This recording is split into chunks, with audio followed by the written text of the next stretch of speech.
Meeting of March 9th, 2015. I move approval. Can I get a second? All those in favor? Aye. Fantastic. Items for consideration. A1, City of Evanston payroll through March 8th, 2015, in the amount of $2,608,653.60. Move approval. Second. Thank you. All those in favor? Aye. Aye. I move A2, fiscal year 2015 City of Evanston bills through March 24th, 2015, in the amount of $3,430,137.21. Second. Do we have, I know we have questions on the bills list. We're going to give you a little bit of time to review the bills list.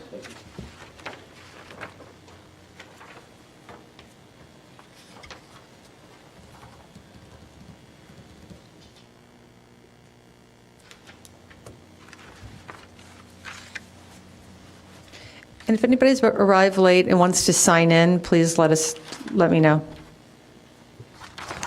To speak. Do you want to speak? You come on up.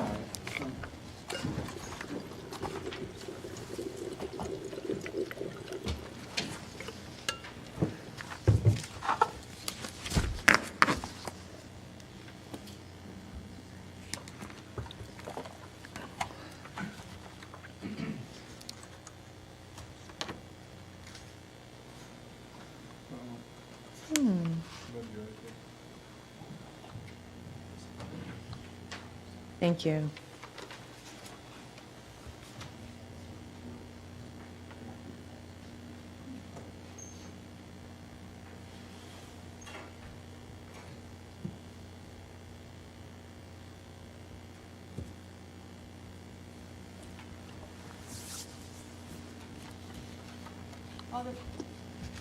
Alderman Rainey? On the question regarding removal, if you know what I mean, wasn't asking about the reasons why the current bill, related to the current bills list, but in general, so just to clarify that. And then on page 48, the striker sales, stretcher system maintenance, I wanted to know what that was, not how we pay for it, or, you know, what the purchase order was. I want to know, what is it? What is a stretcher system maintenance? Okay, so I'm going to have Chief Eddington answer the first question. Yes, good evening, Chairman, members of the board. Alderman Rainey, that the system we use is when deceased people are in such a state that it requires special handling, we use a removal service, and quite frankly, if there's no, that's the best way to get those individuals to the morgue, and we have done that forever. And if we suspect a crime and there's a medical examiner, do we remove them then or not? Yes, ma'am. Yeah. I mean, after we've done our crime scene work, then the body is removed by a removal service that has the appropriate equipment to And we contain. pay for that. Yes, Alderman, we do. I'm not challenging that we No, pay no, no, for it. I'm- I'm just curious how it works. Okay. All right. Okay, that's all I know. All right. I don't have any idea about stretcher maintenance.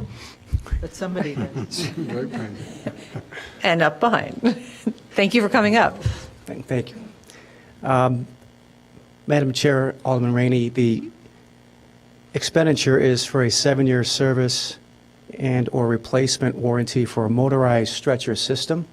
Okay, The what is motorized that? stretcher That's what I system wanna- is for our frontline ambulances, so it actually will lift the patients from the ground position into the ambulance. The cost of the system, I believe, is approximately $40,000 per system. But it's not an automated system, it's a mechanical thing that. the It's system actually both. So once is it's it- engaged in place, they'll push a button, and the system will actually automatically lift I and then see. put the patient into the ambulance safely without any risk or injury to the firefighter paramedics. I've seen that happen, I didn't know how it worked already. But I think this is the first time I've ever seen this. Okay. This was in the last year's budget, and I can tell you firsthand that these systems do work very nicely based on my experience on January 2nd. So it was in a, I'm sorry to hear that. I didn't realize that. Any other questions, Alderman? No, thanks. Okay. Any other questions on the bills? All those in favor? Aye. Alderman Braithwaite, can we start with A 3.1? I know I'm going out of order. Right. Let's get this thing moving. Madam Chair, I'd like to move for approval of 2015 agreement for new tire purchases with Wentworth Tire Service in the amount of, what is that, $87,233.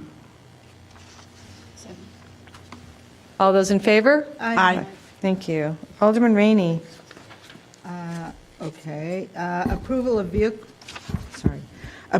vehicle purchase for youth engagement from the Auto Barn in Evanston.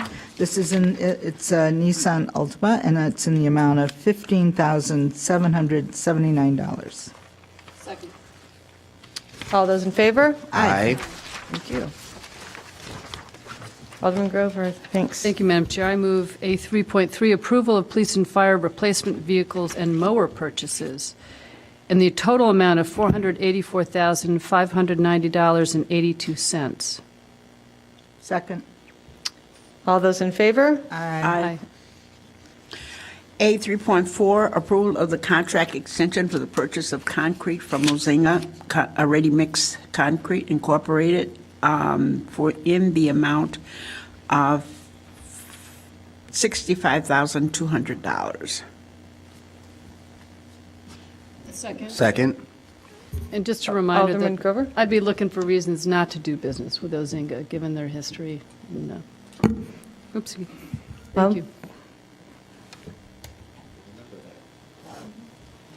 All those in favor? Aye.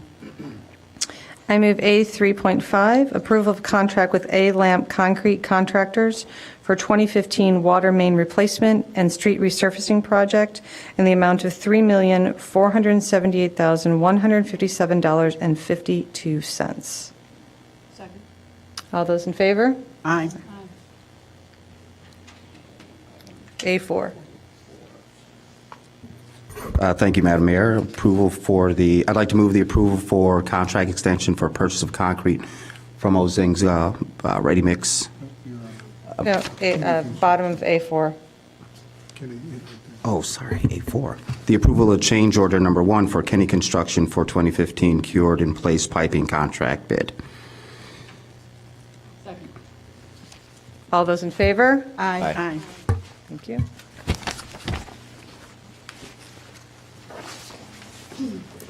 Alderman Rainey, A5. Yes, I'd like to Thanks. remind Alderman Braithwaite You that want- Alderman Burris is not becoming a mayor, but she's bailing on us.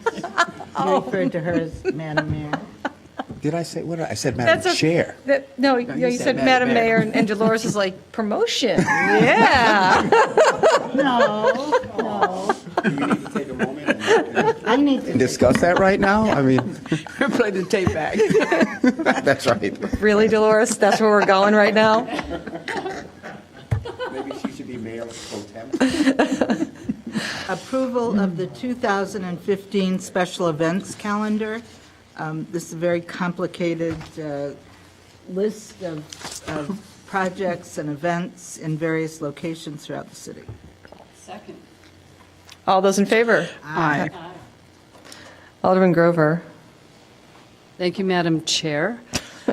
I move approval of Resolution 37R15, which is our approval of the collective bargaining agreement with FOP Labor Council for sergeants. This is a 3-year contract that runs from January 1st this year until the end of 2017. Move approval. Second. All those in favor? Aye. Thank you. A7, Resolution 31-R-15 regarding the Southwest TIF District surplus. Staff recommends the City Council adoption of this resolution declaring and distributing a surplus of $905,308 from the Southwest TIF at the end of the fiscal year 2014. Move approval. All those in favor? Aye. Thank you. I move A8, Resolution 33-R-15, authorizing the city manager to execute the Lincoln Street resurfacing project agreement with Northwestern University. Actually, I can't move that. Or maybe I I would- can move it, but you guys can approve and second it. Okay, I would move it. And I'll second it. Fantastic. Any questions? All those in favor? Aye. Sorry about that. That's all right. Madam Chair, I'd like to move ordinance 24-0-15, taxing medical marijuana. Staff is recommends the City Council adoption of ordinance 24-0-15, which would establish a tax on cannabis sales from the cultivation center to a dispensary. The Illinois Compassionate Use of Medical Cannabis Pilot Program, 410 ILSCS 130- what's that? No, one.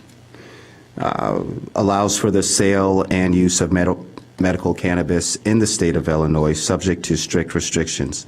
This act allows the city of Evanston to impose a tax on cultivation center for the privilege of cultivating medical cannabis at a rate of 6% of the sales per ounce. That's for introduction.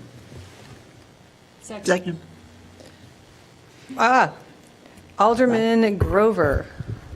Lots of lights. So if I get this right, it means that the total tax per ounce of medical marijuana in the state of Illinois in municipalities, if we pass it right now, is 13%. The total combined tax. So if I read this right, Mr. Lyons, it's 6% from a locality, 7% from the state of Illinois, the privilege tax. I'm bringing it up now, but I would say yes. Page 226. And I guess my question is 6% the local cap of tax on sales per ounce of medical cannabis? Alderman Grovey, Paul Zelmazak, Economic Development. The answer to your question is yes, 7% state tax, and then whatever tax the city council would pass locally. So the total would be 13%. And we are capped at 6 by state law? We are not. We are not. Alderman Braithwaite? Thank you, Madam Chair. So if you go to medical marijuana tax, Alderman Grover, you'll get a chart that shows a variety of states ranging from California to Maine and the percentages that they charge.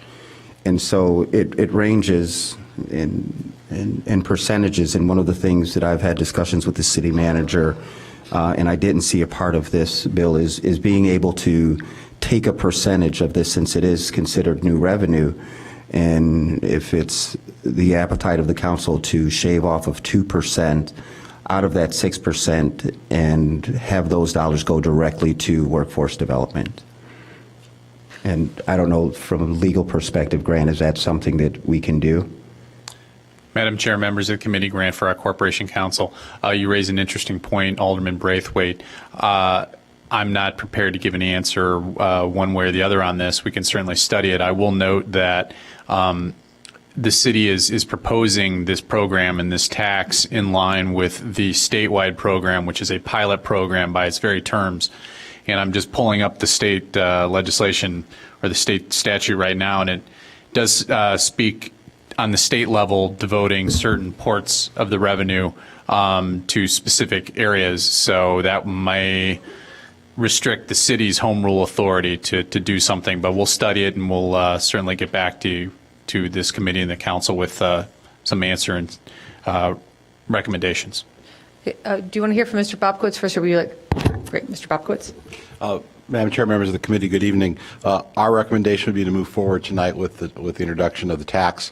As I think the Corporation Council's indicated, we'd want to do a little bit more due diligence. Certainly, the City of Evanston allocates portions of taxes for other uses now, so that is something that could be done by resolution, which I believe Mr. Farr, we have done with the Economic Development Fund and the hotel tax. So we can make those adjustments at a later date. But we would ask first that we go ahead and introduce the tax, get it on the books, and then the council can direct it however they see fit pursuant to the law department's research. Great, thank you. Alderman Holmes and then Alderman Grover. No, that, I was going to ask, could we do that later to make sure that we come back to it and make sure that it's on record that we want to come back and look to see how we want to distribute it if it's possible? Absolutely. Okay. Alderman Grover? My guess is that the sales tax revenue from medical cannabis just comes in as just general sales tax revenue, and that we can, by policy directive, then decide how it goes, whether into general revenue fund or specifically to programs. And we would only ask And- that the law department be allowed to do a little bit of extra due confirm that. diligence just to make sure this is all new law and to make sure that that's the correct assumption. Alderman Rainey? Would this be considered general sales tax revenue? Yes. It would be. Well, we might not be getting all of that.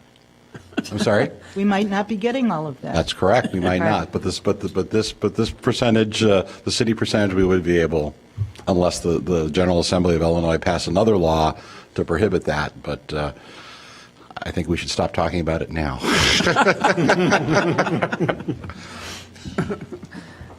You know, we're on YouTube now, so you never know. Yeah. No further questions? All those in favor? Aye. Thank you. Alderman Rainey, A10. Madam Chair, should we indicate that this is an additional amendment is under consideration for that, or should we just leave it alone? I mean, I thought that the manager was suggesting that we leave it alone until we have more information and That's what I- revisit it. yeah. All right. Is that- Ordinance, If I may, the other part is that according to economic development folks, it's my understanding we have a little bit of growth period before we ever see anything, so that we aren't going to be collecting anything in the immediate future, so we will have time to study and bring it back. Well, even more reason to It establish. takes time for the plants to grow. That's my under. But is the 6% on the plants or is the 6% on I'm not the being sales? I think facetious. perhaps put another way, we do not expect them to begin operating until the fall. So, good question I've just come up with. Yeah. Where will the garden be? Where will the garden grow? Next door to the Enterprise, in the city's parking garage. Curious, where will the yes, the it's resource? a separate license. My limited understanding of the Illinois Where is medical it? marijuana industry is that they're going to need to import medical marijuana from outside the state of Illinois initially, with the idea that it would all be grown. And there are growth licenses that have been issued. And again, every license is a different story. But again, back to Mr. Lyons' point, we expect them to begin operating in the fall. Once the council establishes the tax, again, we can come back to Alderman Braithwaite's point, and the council can consider if you'd like to direct some of that revenue. Good, okay. And Mr. Zalmazak wants to add something. Right, just one additional comment. The other issue is that the state of Illinois has not issued as many user cards as they had anticipated at this time. So it's not just a growing issue, it's a matter of having qualified individuals who can use the medicine. Alderman Braithwaite. A question from legal, this is a little bit outside of this ordinance. Will businesses in Evanston or Illinois be able to deposit the cash proceeds or revenues from their sales into a bank? And if not, how will they account for their money, and how will we figure out what their percentage of taxes are? The issue of banking relative to this is a growth industry, and I was actually reading an ABA article about this about 2 hours ago. Short answer is I do not know, and neither does a lot of folks who were quoted in the article.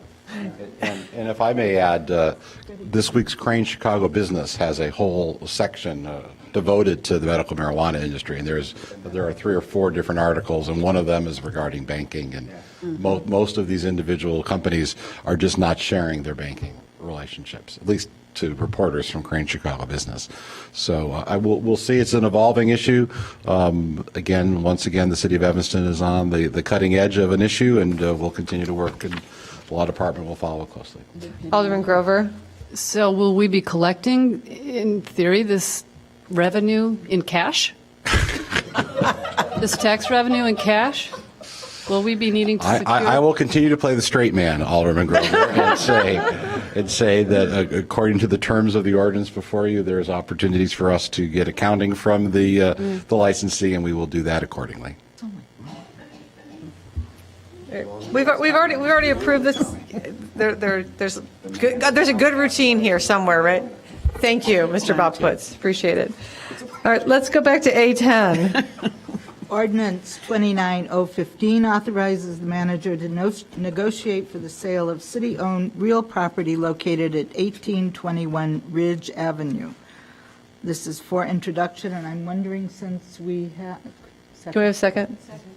Since we held this up for what I think is a very good reason, should we move to suspend the rules, or does this have to sit on our agenda for 2 weeks? I'm not sure with the sale of city property, how that works. Mr. Farrar, can you answer that?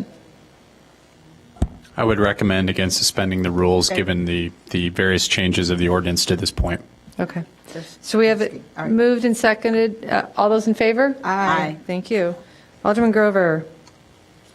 Thank you, Madam Chair. A11 is our ordinance 26015 to convene a public hearing proposing the establishment of a special service area, an SSA, around the business districts at Main and Chicago and Dempster, Chicago, and setting a date for the proposed public hearing for April 13th, 2015 during our regular meeting. Will you still be here, Alderman Burris, on the 13th? Yes, I will. You will. There you go. I will be here and no longer a Northwestern employee. Ooh, weird in between, in limbo. And we will also be looking to suspend the rules on this agenda item tonight. Great. All those in favor? Aye. All right, so, 812. yeah, so we have speakers, so why don't we, Oh, okay, if you go can ahead. introduce it. Go ahead and introduce it. 812, report concerning the firearms regulation in multifamily residence in the city of Evanston. Can I have a second? Second. Great. So I know that, I don't know if you're speaking to specifically this one, but both of the next two. So let's start out with Ralph, and you can say your name when you get up here. Zarumba. Ah, like marimba. Very close. Fantastic. Welcome. Good evening, and I want to thank the board for having this opportunity to speak. I'll try to keep this brief because I know everyone has a busy schedule. I'm going to urge the board to study this matter further. I do not personally think that 250 feet is a reasonable distance to have any firearm facilities to a school. I think the safety of our children is one of our tantamount rights and responsibilities. I'm thinking that it would be a minimum of 500 feet is 500 feet is the minimum acceptable. Thank you. Thank you. Denise Stonebeck?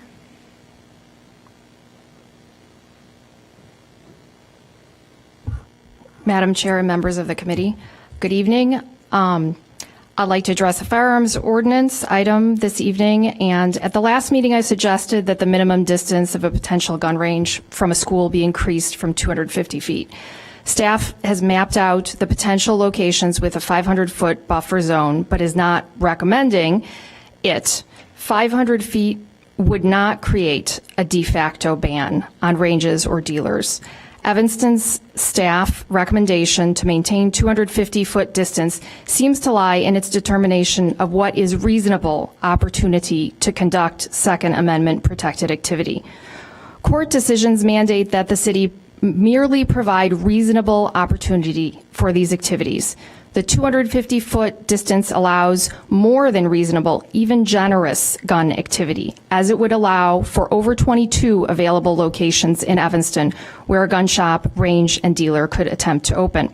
As long as we're talking about what's reasonable, I would like to ask you to consider if it is reasonable protection for the community to potentially allow a gun shop and range within 250 feet of a school, daycare, or park. In addition to mandating a certain distance from a school, there are other reasonable restrictions you can put in place to strengthen the ordinance. In Azil, the court case challenging the City of Chicago ordinances, in addition to upholding the 500-foot distance from a school, the court upheld construction requirements on the range's building materials, supply and exhaust system, noise, sound, and air quality control. Restrictions on business operations were also upheld by the court, including age restrictions and a requirement for the range master to be present during all operating hours. In addition, the City of Chicago's Tracing the Guns report published last year provides steps dealers can take to reduce the chances their guns end up in crimes, such as anti-theft safety plans, videotaping of all sales, employee background checks and training, and inventory audits. Evanston could integrate these requirements into its ordinance to put safeguards in place if a gun dealer were to be located in Evanston. This would also make it more challenging for a gun dealer to operate in Evanston, thus deterring a potential gun dealer from attempting to locate in Evanston. Even if you don't feel that a gun shop and range will be coming to Evanston anytime soon, the ordinance you pass now may have implications in years to come. Many victims' families regret the weak gun laws we have allowed to be enacted in this country and that are still in force. For the many who have already died as a result of weak gun laws, it's too late. But it's not too late to make the strongest ordinance possible here and now in Evanston. Therefore, I encourage you to refer the item back. For more rigorous research and analysis, please hold this item in committee for further study and research. Thank you very much. Lauren Barsky?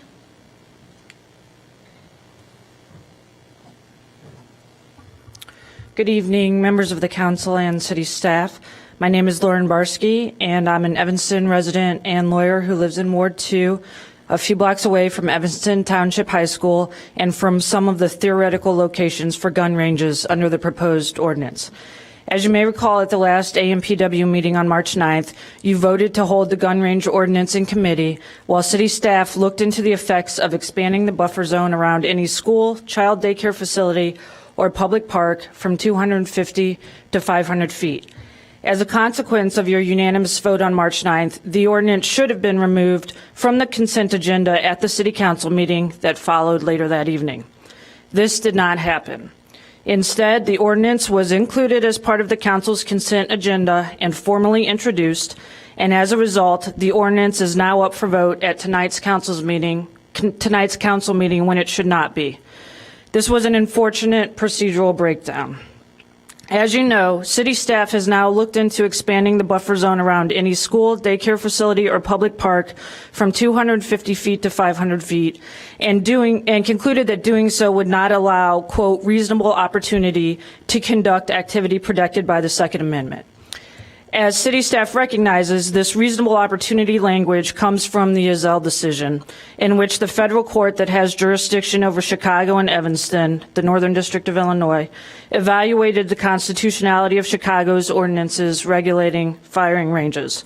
There is no question opinions may differ as to what constitutes reasonable opportunity, but I believe that opening the door on 22 locations in Evanston, the majority of which are on the west side, to potential gun range/gun dealers is beyond reasonable and is excessive.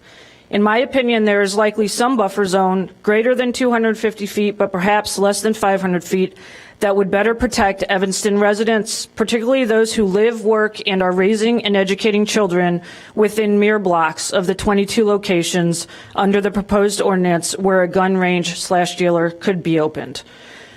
As Ms. Stonebeck mentioned, there are additional ways Evanston can constitutionally mandate safeguards for any gun range that might wish to open here. These methods, which focus on the construction and business operation of any proposed range, are in place in Chicago and were upheld by the Ezell Court. None of them have been included in Evanston City staff's proposed and recommended ordinance. It is not clear to me why this is the case, but regardless, I think these are options worth thoughtfully exploring. There is no reason to rush this process. I encourage you to remove this agenda item from tonight's council consent agenda, to vote no on it, encourage your colleagues to do the same, and to move to refer the item back to this committee for more rigorous research and analysis consistent with the City of Chicago ordinances reviewed and upheld by the Northern District of Illinois Court in the Ezell case. Thank you. Thank you. Hattie Vick?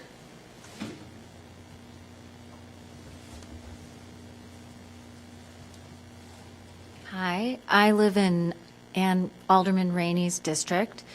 And last night, I hopped on the D65 Facebook page, and there were many, many parents who became more aware of the buffer zone issue and were very concerned about this ordinance. So I just wanted to relay there was a lot of concern. There's a lot of differences on this issue, and I personally consider it a public health issue, and I just hope we can keep Evanston as safe as possible for families and kids. Thank you. Thank you. So the A12, which has been moved and seconded, is the accept and place on file the multifamily residence. So can we vote on that? Alderman Rainey, do you want to talk about that one or the next one? I want Yeah, to please. talk about that just briefly. I know it's not an item for action of any kind. However, for those who didn't read that, because it's not having to do with the ordinance, it is very important to note that, number one, my question was, after an incident in a multifamily building where a person shot off a gun, I'm assuming accidentally, it went through the walls of the unit where the gun was housed into another unit. So I inquired of our legal department, is it permissible, is it legal for a property owner, residential property owner, multifamily building management, et cetera, to make guns illegal? In other words, put up the illegal sign, you cannot come into the building with this gun. And I have been told, no, it is not legal for them to do that. However, building owners, managers, tenants, et cetera, can be denied the right to have guns in non-residential buildings. For example, you may not, a building owner can put up the no gun sign in an office building, but not in an apartment building, which I found very interesting and I think needs to be looked at in terms of the state law. So that, I wanted to comment on that. It's interesting. Thank you, Alderman Rainey. So all in favor of accepting and placing on file? All those in favor? Aye. Great, thank you. I move A13, ordinance 6-0-15, amending firearm regulations in the city of Evanston. Alderman Grover, and then Alderman Rainey. I have a couple questions, and I'm sorry, having missed the last council meeting, that I missed perhaps discussion on this. What is the need for timing on this? If you could help us, Director Farrar. Yes, well, we've had numerous inquiries since the passage of the state statute over 18 months ago as to when the City of Evanston ordinance was going to conform to that. So based upon the level of continuing interest, we're trying to act as prudently as possible to conform to the state statute as we currently understand, and also follow the regulations that were promulgated by the Illinois State Police. So I think that the need and the urgency is definitely there. It is always well taken to conform statutes to city statutes to the state statutory framework, and also to bring ourselves into alignment with what our neighboring jurisdictions such as Skokie have recently done. So I think that the urgency is there. I think that that is a prudent course of action. We try our level best to fashion legislation to head off challenges before they come over the transom, which is precisely what we seek to do with this proposed ordinance. If I could ask another question. The provision that addresses firearm ranges, 983, is there room, is this a provision that would accommodate some of the concerns that Ms. Stoneback raises that we could fold into this regulation, such as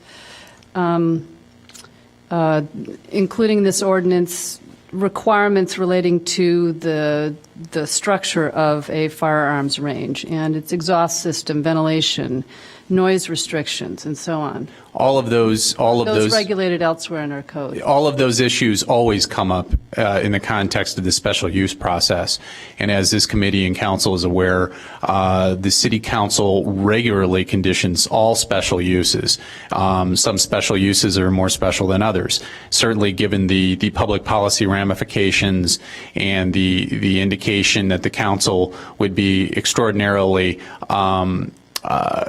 restrictive and scrutinize any proposed licensee that would operate a range. They would scrutinize it very carefully. I think it's fair to assume that this committee and this council would seek to impose very, very considered restrictions upon construction and upon the factors that are enunciated in the Ezell decision. And those are all things that are always considered in a special use.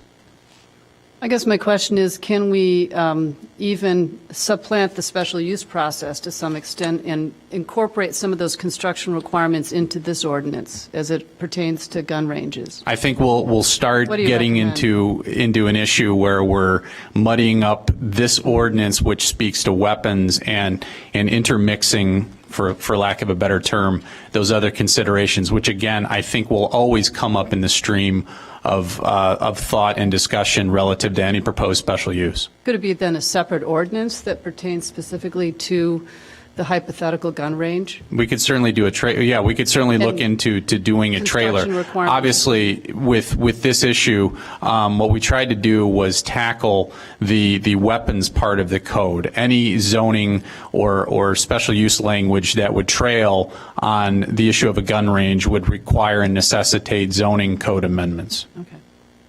Thank you. Alderman Rainey?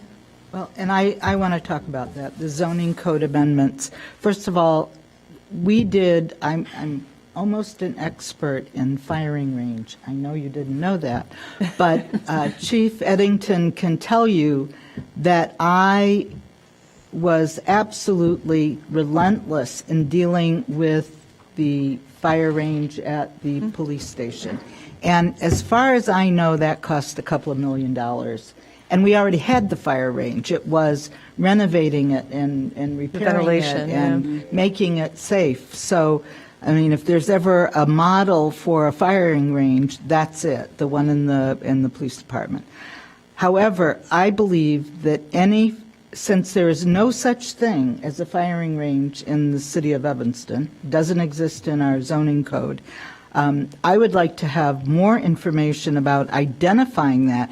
Where, what district is it going to be in? What's going to be allowed? It's going to be a special use.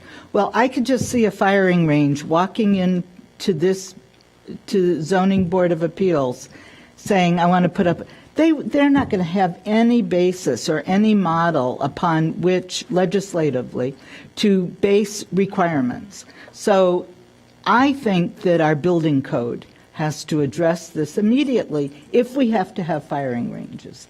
I know we have to allow for guns, but where in the Constitution does it say we have to allow for firing ranges? I mean, it's like saying you have to have convenience stores or you have to have bars. You don't have to have those. Well, I think one thing that I want to make very clear, this does not mean that we are conferring a right upon somebody to apply for a firing range. The issue also is every single parcel that this could conceivably apply to is currently filled. So the 22 lots, the tax parcels, I mean, there has to be a very large view towards this in terms of the parking requirements, in terms of the lot size itself. So what we're trying to do is we're trying to dance on a very fine line between respecting the court precedent enunciated in Ezell, Northern District last year, Judge Chang's decision also last year, which touches upon this, and then the Heller and McDonald cases in the progeny from the U.S. Supreme Court. So that is why we have the 250-foot requirement. In terms of making it a special use, I think that gives the city the strongest possible powers in terms of considering any prospective use, which doesn't even become ripe because there's no available spot for it. strongest possible consideration of any use. And then obviously, yes, the zoning code and the building code will have to speak to this issue. But right now, what we tried to do is get into the weapons part of the code and deal with the issue on that basis right now before a legal challenge comes, and it will come. Okay, I understand that. I agree with you. I don't understand it fully, but I don't want a legal challenge, and I'm sure they have more money than we do. But I did hear the pro-gun people at our last meeting challenge us on the issue of not providing a space for a gun range if one were to apply. And just because those spaces are occupied now, everything's for sale. And so there is, it's conceivable that someone will be glad to sell their property to a firing range. And I'm Well, that's also one of the reasons why we talked to Chief Eddington quite a bit about this particular issue. And he raised the point, which I hope we tried to broach properly in the memo, is that it's also an issue of who is going to be able to generate any kind of revenue to want to come to Evanston in the first place. There's 20 gun ranges in the Chicagoland area that I've identified. The closest around us right now there's one in Des Plaines. I believe there's 2 in Morton Grove. And there's obviously the one in Niles, which is the subject of litigation right now. What about on Lincoln Avenue? And then I believe there's one on North Lincoln Avenue in Chicago. No, it's Lincolnwood. Well, Lincolnwood, I'm not sure the status of that one right now. And if memory serves, also there might have been one that was in discussions with the village of Skokie, but that hasn't eventuated anywhere. So there's also a business decision. What we're trying to do is we're trying to balance many, many different hypotheticals right here. The issue that was raised by the individuals who indicated that they would sue the city no matter what, I don't think their position is well taken. I think that the language that we have in the ordinance right now addresses that and is capable of turning away a challenge, even if, and I'm not even sure if it will ever become ripe right now. Alderman Holmes? Oh, I don't want to muddy the waters now because my question dealt with Alderman Rainey a long time ago when she mentioned about the residents. I was just really concerned about that, that if you can post in a restaurant, no guns, then you can't. Yeah, but I mean, I don't get that. It's an open area of the Concealed Carry Act. I think that they were more concerned with business operations and regulating businesses relative to customers going in and out with a concealed weapon. And I don't think, I may be incorrect, but I don't think that the debate focused on what happens inside a rental unit. So it's an open area of law. I mean, perhaps the Building Owners Management Association of Chicago could be a resource to consult. It's certainly outside of my purview.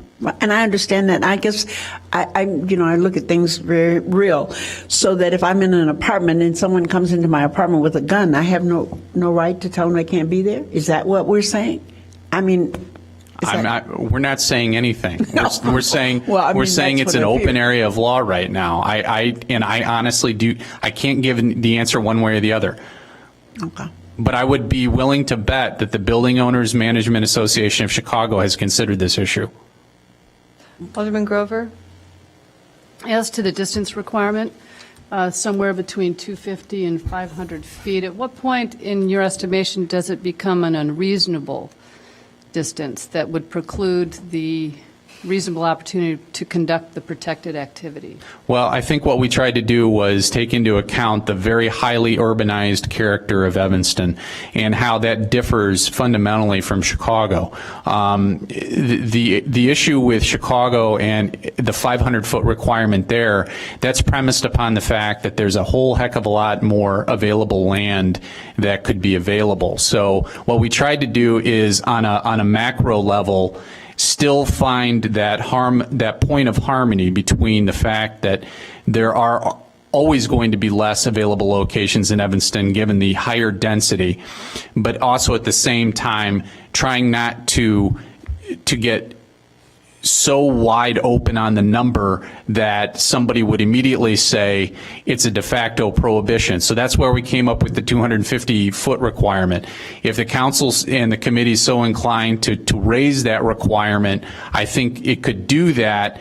I'm a little concerned, well, I'm more than a little, I'm very concerned about just getting to the 500-foot number, because that would possibly play into the hands of someone who's just looking to file a challenge and say, you picked 500 because that was the number for Chicago, but you didn't take into account all the other factors.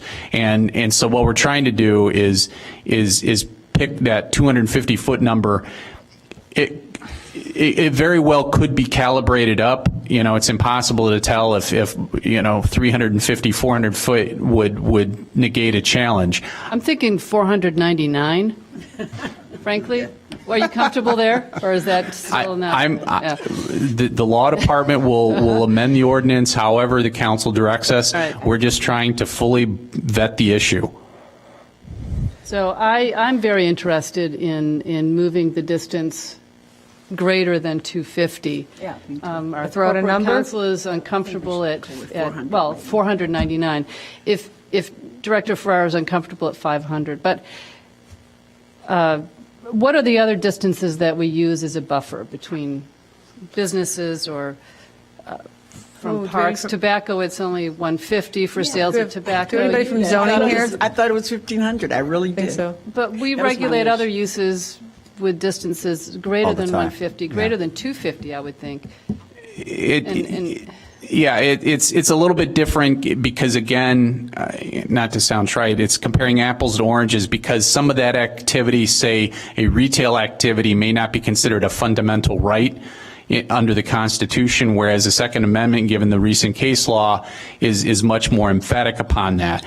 I will say that as you get higher towards the 500-foot number, the lot sizes become even more constricted, and This is really a recreational use. It's really just, right, regulating You can buy a gun at a gun range. So well, it's a retail and a recreational use. that's how it's characterized in other jurisdictions, correct? It's like So- a golf. Alderman Rainey? It's like a golf course. You can play golf and then buy clubs. I'm going to move that we amend the distance to 350 feet, and I hope you'll defend us if we get. Absolutely. Okay, we have an amendment to ordinance 605-15, moving it to 350 feet. All those in favor? Aye. Aye. This is off the consent agenda then. All right, moving on. Discussion APW1 Baker Park renovation project. It is good to see you under better circumstances. Thank you. Thank you. Good evening, Madam Chair, members of the committee. Stephanie Levine with the Public Works Department. Thank you, Jonathan. Lights. Baker Park.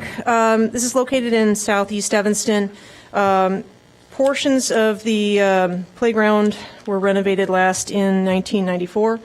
Other portions of the park have not been touched since 1978. So we started a public engagement process last year, which we just concluded, and we're going to perform renovations to the park this fall. So the project purpose is really to replace the deteriorated and non-compliant playground components, and those items are non-compliant with the American Society of Testing Materials and the Consumer Product Safety Commission. Those are the guidelines that we utilize for playground equipment safety. We're looking to install security lighting at the park. We've got quite a few deteriorated pavements, deteriorated athletic facilities, specifically a basketball court and a baseball backstop. We're going to replace site furnishings, and we're also hoping to do some improvements to a small field house that's actually been there since, I believe, the 20s or 30s. So just a quick summary of the process that we went through. We worked with Alderman Nguyen on this project. Beginning back in May, we went to one of her ward meetings just to kind of introduce the project. We were talking about other things at that ward meeting as well, but just to give folks an idea that this was coming up. And then in July of 2014, we held our first public meeting, and the main purpose of that meeting was just to really listen to the experience that residents had utilizing the park, their concerns, their ideas, their comments, their feedback. And we gathered that information, and then between July and October 1st, when we held our second meeting, we prepared some concept designs for their consideration. We reviewed those designs with the public on October 1st and gathered some additional feedback at that point.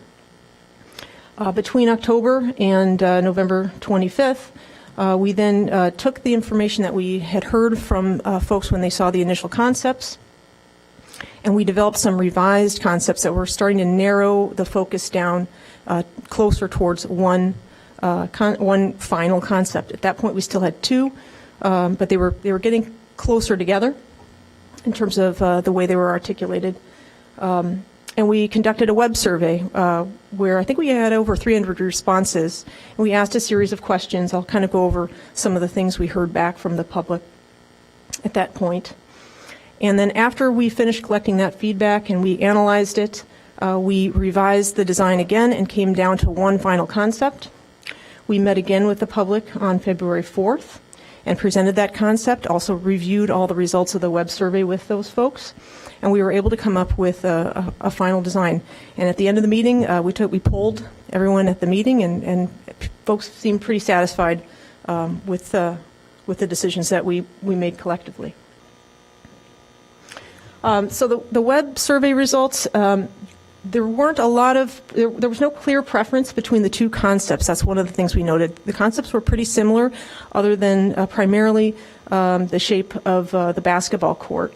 And the differences in the basketball court design was whether we were going to keep it the same as existing, which is basically, it looks like a full-size court, but it's kind of shorter because the park's pretty narrow. So we didn't have room for a real full-size court, but it operates like a full-size court. Or we were going to install like a circular court where you basically have three half courts that kind of face in towards the center. So we saw a slight preference towards keeping the basketball court really the same as it is today. Folks indicated that they wanted traditionally styled playground equipment, meaning slides and overhead bars and decks, things that you see in a lot of our parks today. And they indicated they wanted to see natural color tones, but maybe some bright accents. We talked about preferences for lighting. We looked at pole-mounted lighting and also bollard lighting, and there was a clear preference for pole-mounted lighting. And we asked them about what their preferences might be if we could squeeze other things into the budget. And lighting and repairs to the field house were the top picks there. And again, so at the end of our meeting on the 4th of February, we pretty much reached consensus. So this is just a depiction of the final concept. I'll just kind of run through it quickly.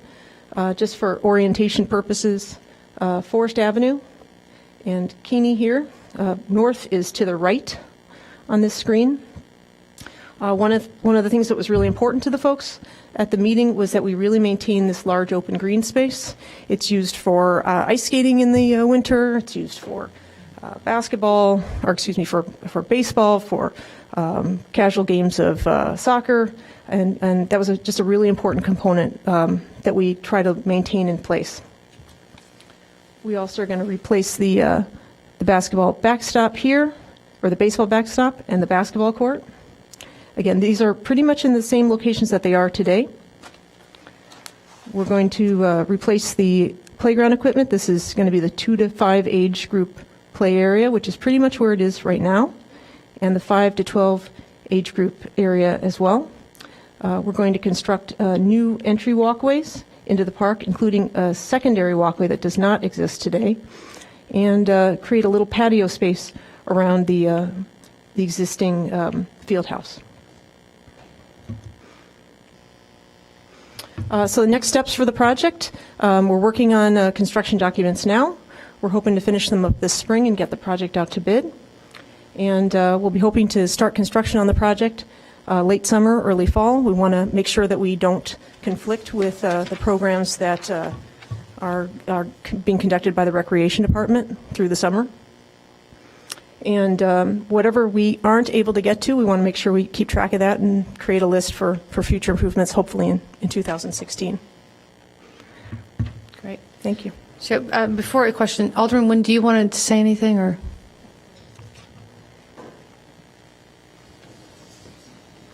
Thank you, Madam Chair, for giving me an opportunity.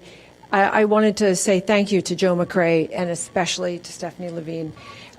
This process was contentious at times. We have a very opinionated neighborhood around Baker Park. You live in Evanston, of course you do. Yes, and around Baker Park there were lots and lots of opinions, strong opinions, but by really through Stephanie's very calm leadership and really repeating to people over and over again that she didn't have an opinion, she just was there to listen to them. They finally really believed her, and much more than they believed me. And really, after meeting, we ended up with applause at the end. So this has really been a really terrific process, and it's a heavily used park, and it really needs the renovation. So thank you, Stephanie. Thanks. Alderman Grover. Thank you, Madam Chair. Ms. Levine, what's your opinion on, it's right next to Kelly Park. And what is Kelly Park used for? It's a tot lot. That's just a tot lot? And when was Kelly Park renovated? Remember, is it? Maybe around 10 years ago. Okay. Be my guess. All right. So it's in its middle age then. Okay. Yeah. Thank you. Any other questions? Thank you. Thanks so much. All right, I believe we are adjourned. Thank you, everyone. 7:15 p.m. Oh, I'm sorry, Ann. I apologize very badly about the comments that the gun ordinance shouldn't have been on the consent agenda. That's all my fault. It's no staff conspiracy. I just must have. Well, I think it was between screwed the up. both of us because I was chairing, so it just. I mean, Yep. it just happened. Sorry. I just want to mention that. Thank you. We're adjourned. Thank you. We need to vote. Alderman Burrs, we need to vote to adjourn. All in favor? Favor. Aye.